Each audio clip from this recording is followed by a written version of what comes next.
I am Amelia Earhart, born on July 24, 1897, in Atchison, Kansas. From the time I was young, I had a restless spirit. While other girls played with dolls, I climbed trees, shot rats with a rifle, and collected newspaper clippings of famous women who had achieved remarkable things. I wanted to prove that a woman could dream just as boldly as any man. In 1920, I took my very first airplane ride. It lasted only 10 minutes, but in those minutes, my life changed forever. I knew I had found my calling. The sky became my freedom. I worked odd jobs, photographer, truck driver, stenographer, just to save money for flying lessons. I trained under Netta Snook, one of the first female pilots. In 1922, I bought a yellow Kinner Airster biplane, which I nicknamed the Canary, and set my first record, flying to 14,000 feet, the highest altitude yet achieved by a woman. In 1928, I became the first woman to cross the Atlantic Ocean by plane, though only as a passenger. Reporters called me Lady Lindy,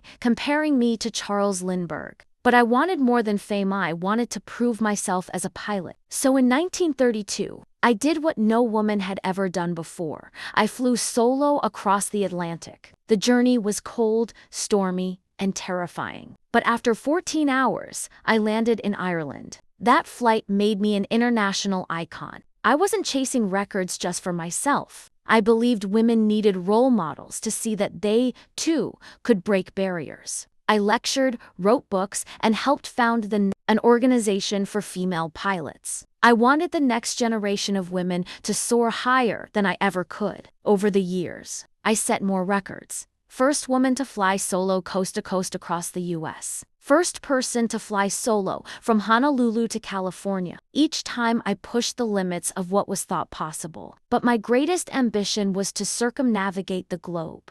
In 1937, I began that journey with navigator Fred Noonan.